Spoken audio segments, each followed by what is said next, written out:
Hello my friends, thank you all. सबसे पहले मैं आप लोगों का शुक्रिया अदा करना चाहूँगा जिन्होंने इतना प्यार दिया। मैं आपको बताना चाहता हूँ कि भरत भूषण टेक्निकल अड्डा पे 50 प्लस सब्सक्राइबर हो चुके हैं और एकेडमी अड्डा पे 100 प्लस सब्सक्राइबर हो चुके हैं। इसके लिए आप सभी लोगों को दिल से बहुत बहुत धन्यवाद। आप इसी तरह से प्यार देते रहिए, आपका प्यार हमें सपोर्ट करती है। आज से हम कम्युनिकेशंस की क्विक रिवीजन करेंगे, जिसमें हमारा पहला टॉपिक रहेगा एम्पलीट्यूड मॉड्यूलेशंस। वन बाय वन हम सारे टॉपिक्स को कवर करेंगे और इस एम्पलीट्यूड मॉड्यूलेशन में कुछ इंपॉर्टेंट पॉइंट्स है, पहले हम उसे देख लेते हैं। इसमें अगर हम वॉइस सिग्नल्स की बात करें और इसकी रेंज होती है 300 हर्ट्ज टू 3.5 किलो हर्ट्ज होती है। अगर हम ऑडियो सिग्नल्स की बात करें तो ये इसकी range 20 hertz to 20 kilo hertz तक होती है। ये समटाइम्स से कभी कभी एग्ज़ाम्स में ये पूछे जा सकते हैं, ये थोड़ी इंपॉर्टेंट है। एग्ज़ाम से पूछा जाता है कि ऑडियो फ्रीक्वेंसी और ऑडियो सिग्नल्स की रेंज कहाँ से कहाँ तक होती है। नेक्स्ट अगर हम वीडियो सिग्नल्स की बात करें तो इसकी range 0 hertz to 4.5 mega hertz होती है। ये कभी किसी एग्ज़ाम से पूछा नहीं जाता है, बट समटाइम्स अगर लक अच्छा हुआ तो हमें पूछा जा सकता है। एम्पलीट्यूड मॉड्यूलेशन स्टार्ट करने से पहले हम एक टॉपिक देखते हैं, हाइट ऑफ एंटीना, जिसको h(t) से डिनोट किया गया है। Height of antenna is equals to λ/4 होता है, जहाँ पे लैम्डा हमारा वेवलेंथ होता है और ये height of antenna h(t) is equals to λ/4 लिया गया है। और जैसा कि हमें पता है कि c is equals to lambda into frequency होता है, जहाँ पे c क्या है, वेलोसिटी ऑफ लाइट है, और ये हमारा वेवलेंथ है और ये हमारी फ्रीक्वेंसी है। अगर हम यहाँ से लैम्डा फाइंड आउट करें तो lambda is equals to c/f होता है। हम इसमें सब्स्टिट्यूट करते हैं, height is equals to c/4f हो जाती है। अगर हम यहाँ पे फ्रीक्वेंसी को बढ़ाते हैं तो हमारा हाइट ऑफ एंटीना रिड्यूस होती जाती है। ये एक इम्पॉर्टेंट पॉइंट्स है। अब आप मुझे कमेंट सेक्शन में ये बताएं कि हमारे मोबाइल में एंटीना होती है या नहीं। अगर एंटीना होती है तो उसकी हाइट कितनी होती है और हमारा मोबाइल कितने फ्रीक्वेंसी पे ऑपरेट होता है। हमारा नेक्स्ट टॉपिक है एम्पलीट्यूड मॉड्यूलेशन।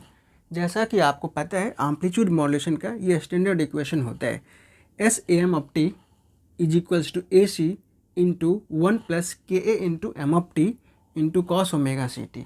यहाँ पर KA हमारा एम्पलीट्यूड सेंसिटिविटी है और M(t) ये हमारा मैसेज सिग्नल है। अगर हम मैसेज सिग्नल की बात करें तो मैसेज सिग्नल्स का ये हमारा इक्वेशंस होता है, AM into cos omega M into T। Omega M क्या है, हमारा फ्रीक्वेंसी ऑफ मैसेज सिग्नल। अगर हम इसे फ्रीक्वेंसी के टर्म में रिप्रेजेंट करें तो उसका ग्राफ ऐसा होगा। इसमें मैसेज सिग्नल्स की बैंडविड्थ FM होती है, FM - 0 is equals to FM। तो हम कह सकते हैं कि मैसेज सिग्नल्स की बैंडविड्थ FM हर्ट्ज होगी। नेक्स्ट, म्यू हमारा मॉड्यूलेशन इंडेक्स होता है। नेक्स्ट, ये हमारा म्यू है जिसे हम मॉड्यूलेशन इंडेक्स कहते हैं। मॉड्यूलेशन इंडेक्स अगर हम फाइंड आउट करें तो मैग्नीट्यूड ऑफ, ये पूरा टर्म हो जाता है, magnitude of KA into M(t) की मैक्सिमम वैल्यू हमारी मॉड्यूलेशन इंडेक्स हो जाती है। अब हम फर्दर इसे एक्सपेंड करते हैं, यहाँ पर M(t) की वैल्यू पुट करते हैं तो ये हो जाएगा SAM(t) is equals to AC into 1 plus KA into AM into cos omega MT। ये हमारा मैसेज सिग्नल है, इंटू cos ओमेगा CT। अब इसे हम फर्दर एक्सपेंड करेंगे तो हमारे पास 3 टर्म्स आएंगे, जो कि हमारा पहला होगा AC into cos omega CT, ये हमारा कैरियर वेव होगा। और दूसरा टर्म हो जाएगा AC into μ/2 into cos omega C plus omega M into T। ये हमारा omega C plus omega M है, तो ये हमारा USB हो जाता है, अपर साइड बैंड हो जाता है। And next AC into mu divide by 2 into cos omega C minus omega M into T, ये हमारा लोअर साइड बैंड हो जाती है। अगर इसे हम फ्रीक्वेंसी में रिप्रेजेंट करें तो हम इस तरह से रिप्रेजेंट कर सकते हैं, जो कि हमारा कैरियर सिग्नल्स कहाँ पे है, एफ ऑफ सी पे आएगा। एफ ऑफ सी पे हमारा कैरियर सिग्नल्स आएगा और F C plus F M पे हमारा USB आएगा, अपर साइड बैंड, और हमारा lower side band LSB FC minus FM पे आएंगे। अब हम एम्पलीट्यूड मॉड्यूलेशन की बैंडविड्थ को फाइंड आउट करते हैं। Bandwidth of amplitude modulation is equals to maximum frequency minus minimum frequency in positive directions. तो मैक्सिमम फ्रीक्वेंसी हमारा FC प्लस FM है माइनस FC माइनस FM, तो ये हो जाएगी 2FM। इसका मतलब 2 इंटू मैसेज सिग्नल फ्रीक्वेंसी, ये हमारी बैंडविड्थ हो जाएगी AM की। अब यहाँ पर हम एम्पलीट्यूड मॉड्यूलेशंस की पावर को फाइंड आउट करते हैं और हमारे पास एम्पलीट्यूड मॉड्यूलेशन की ये इक्वेशंस है। अब हम इसमें पावर को फाइंड आउट करते हैं। तो इसमें 3 टर्म्स हैं, carrier wave, upper side band and lower side band. One by one find out करते हैं। अगर हम पावर्स के टर्म में लिखें तो PT is equals to carrier power plus upper side band power plus lower side band power. सबसे पहले कैरियर पावर फाइंड आउट करते हैं। PC is equals to AC square by 2, जो भी हमारा एम्पलीट्यूड है उसका स्क्वायर करेंगे, स्क्वायर बाई 2 हो जाएगा।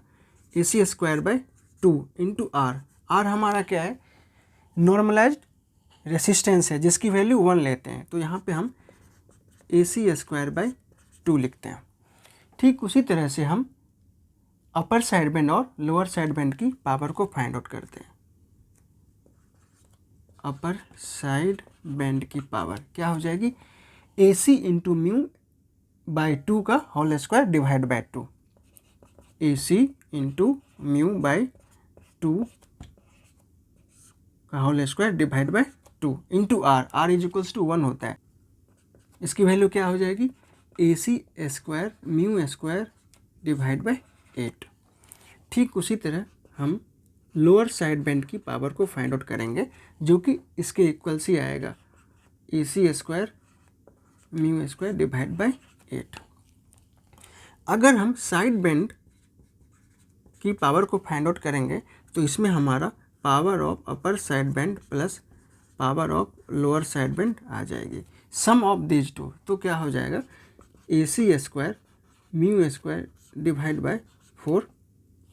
अब हम टोटल पावर फाइंड आउट करते हैं। PT is equals to PC plus P side band, जो कि इक्वल्स होगी AC square by 2 plus AC square mu square by 4।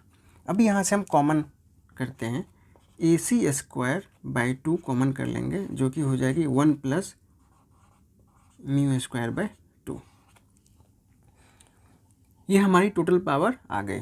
अब हम एम्पलीट्यूड मॉड्यूलेशंस की एफिशिएंसी को फाइंड आउट करते हैं। एफिशिएंसी को हम ईटा से रिप्रेजेंट करते हैं। Eta is equals to total side band power divide by total power is equals to, side band power हमारी कितनी आई थी, AC square mu square by 4 divide by total power AC square by 2 1 plus mu square by 2। जब इसको हम solve करेंगे तो हमें आएगा mu square divide by 2 plus mu square. इसे हम परसेंटेज के टर्म्स में भी निकाल सकते हैं। Percentage efficiency is equals to mu square divide by 2 plus mu square into 100%। ये हमारा परसेंटेज एफिशिएंसी आ गया। जैसा कि मैंने पहले बताया था कि ये इक्वेशंस बहुत ही इम्पॉर्टेंट है। इस इक्वेशंस की हेल्प से हम किसी भी मैसेज सिग्नल्स का मॉड्यूलेशन इंडेक्स को फाइंड आउट करते हैं। हम कुछ मैसेज सिग्नल्स को ड्रॉ करेंगे और उसमें मॉड्यूलेशन इंडेक्स को फाइंड आउट करते हैं। अब हमारे पास कुछ मैसेज सिग्नल्स दिए हुए हैं जिसमें कि के की वैल्यू दी हुई है, एम्पलीट्यूड सेंसिटिविटी की वैल्यू दी हुई है 0.5 और पूछा जा रहा है find the modulation index. Modulation index को म्यू से भी हम रिप्रेजेंट करते हैं। जैसा कि हम स्टैंडर्ड इक्वेशंस जानते हैं, म्यू की क्या होती है, magnitude of K A into M of T की मैक्सिमम वैल्यू। जैसा कि एम्पलीट्यूड मॉड्यूलेशंस के स्टैंडर्ड इक्वेशन में भी ये टर्म आता है। अब हम मॉड्यूलेशन इंडेक्स की वैल्यू इन सारे मैसेज सिग्नल्स के लिए फाइंड आउट करते हैं। नंबर 1, पहले मैसेज सिग्नल्स की मैक्सिमम वैल्यू कितनी है, 1 to -1। ये मैसेज सिग्नल्स -1 to 1 के बीच वेरी कर रही है, तो म्यू की वैल्यू इसमें हो जाएगी के ए की वैल्यू है 0.5 इंटू एम ऑफ टी की मैक्सिमम वैल्यू क्या हो जाएगी 1 और इसकी मैक्सिमम वैल्यू, तो ये होगी 1/2 इंटू 1 जो कि हमें 1/2 आ जाएगी, डेट इज 0.5 आ गई। ठीक इसी तरह से हम सेकेंड मैसेज सिग्नल्स के लिए हमारी इसकी मैक्सिमम एम्पलीट्यूड 5 वोल्ट है और हम सेकेंड इक्वेशंस के लिए और हम सेकेंड मैसेज सिग्नल्स के लिए मॉड्यूलेशन इंडेक्स फाइंड आउट करते हैं। म्यू इज इक्वल्स टू के A into M of T की मैक्सिमम वैल्यू। के ए यहाँ पर 1/2 है और एम ऑफ टी की मैक्सिमम वैल्यू 5 है और इसकी मैक्सिमम वैल्यू क्या हो जाएगी 2.5।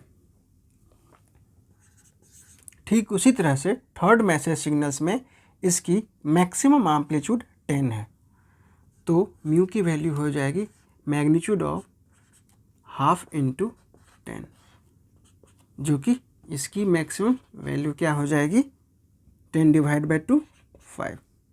अब हम फोर्थ मैसेज सिग्नल्स की बात करते हैं। इसमें हम modulation index mu is equals to क्या लिखेंगे 1/2 इंटू, अब इस फोर्थ मैसेज सिग्नल्स में एम्पलीट्यूड की मैक्सिमम वैल्यू क्या है, इधर -5 है, ऊपर 2 है, तो मैक्सिमम एम्पलीट्यूड जो मैक्सिमम वैल्यू है वो यहाँ पर निगेटिव डायरेक्शन में है, बट इसकी मैक्सिमम वैल्यू 5 है, तो 1/2 इंटू 5 इसकी मैक्सिमम वैल्यू हो जाएगी 2.5। तो हमने देखा कि ये mu is equals to magnitude of K A into M of T की मैक्सिमम वैल्यू। इस फार्मूला का यूज कर हम किसी भी वेव फॉर्म का हम मॉड्यूलेशन इंडेक्स को फाइंड आउट कर सकते हैं। अब हम यहाँ पे कुछ इम्पॉर्टेंट टर्म्स को डिस्कस करेंगे। ये हमारा फाइनली एम्पलीट्यूड मॉड्यूलेशन का ग्राफ बनकर ऐसा आता है जो कि हमारा S A M of T का ऐसा ग्राफ होता है। इसमें ये हमारा मैक्सिमम पॉइंट, ये हमारा मैक्सिमम एम्पलीट्यूड ये ए मैक्स होता है और ये हमारा मिनिमम एम्पलीट्यूड ए मिनिमम होता है, ए मिनिमम होता है। अगर इसमें हम ए मैक्स को अगर हम म्यू के टर्म में लिखना चाहें तो कैसे लिख सकते हैं, A max is equals to A C into 1 plus mu होता है और A minimum is equals to A C into 1 minus mu होता है। अगर इस हम दोनों इक्वेशन से ए सी की वैल्यू फाइंड आउट करना चाहें तो A C is equals to A max plus A minimum divide by 2 हो जाता है और हम यहाँ से म्यू की वैल्यू भी फाइंड आउट कर सकते हैं, मॉड्यूलेशन इंडेक्स की वैल्यू भी फाइंड आउट कर सकते हैं जो कि A max minus A minimum divide by A max minus A minimum होता है। हमारे पास म्यू की एक और फार्मूला होती है जो कि mu is equals to A M upon A C होता है। अब जो नेक्स्ट इंपॉर्टेंट टर्म है मैं उसे डिस्कस करने जा रहा हूँ। ये very important exam point of view से। For mu is equals to 0 पे लिखा हुआ है P T is equals to P C. हमारे पास P C is equals to A C square by 2 है और ये कैरियर पावर म्यू पे डिपेंड नहीं कर रहा है, तो इसीलिए carrier power is equals to हो जाएगी ए सी स्क्वायर बाई 2। और यहाँ पे जब साइड बैंड की पावर फाइंड आउट करते हैं तो इसकी फार्मूला होती है A C square into mu square by 4 और जब म्यू इज इक्वल्स टू 0 दिया हुआ है तो हो जाएगा ए C square into 0 divide by 4 और इसकी वैल्यू 0 हो जाएगी। तो जब म्यू इज इक्वल्स टू 0 होता है तो total power is equals to हमारा कैरियर पावर हो जाता है, और हमारा साइड बैंड पावर क्या हो गया, 0 हो गया। तो हम ये कह सकते हैं कि total carrier power is equals to 100% of total power. और इसको हम ये भी बोल सकते हैं side band power is equals to 0, और इसे हम ये भी लिख सकते हैं और total side band power is equals to 0% of total power. Exam point of view से बहुत इंपॉर्टेंट है।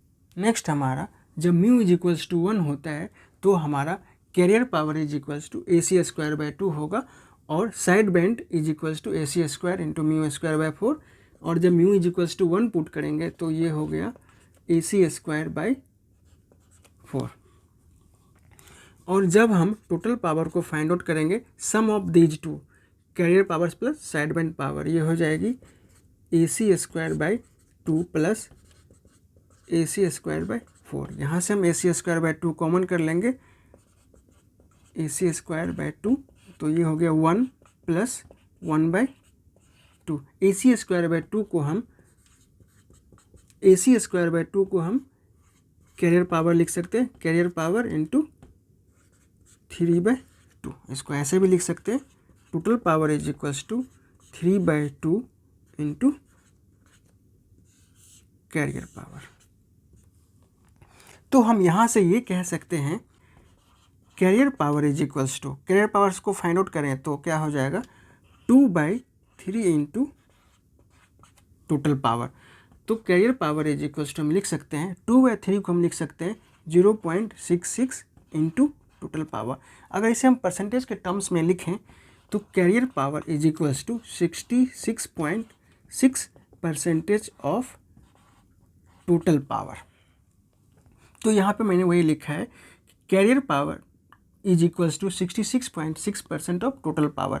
अगर ये 66% कैरियर से पावर की सिग्नल्स हैं तो साइड बैंड की पावर क्या हो जाएगी 33.3% ऑफ टोटल सिग्नल।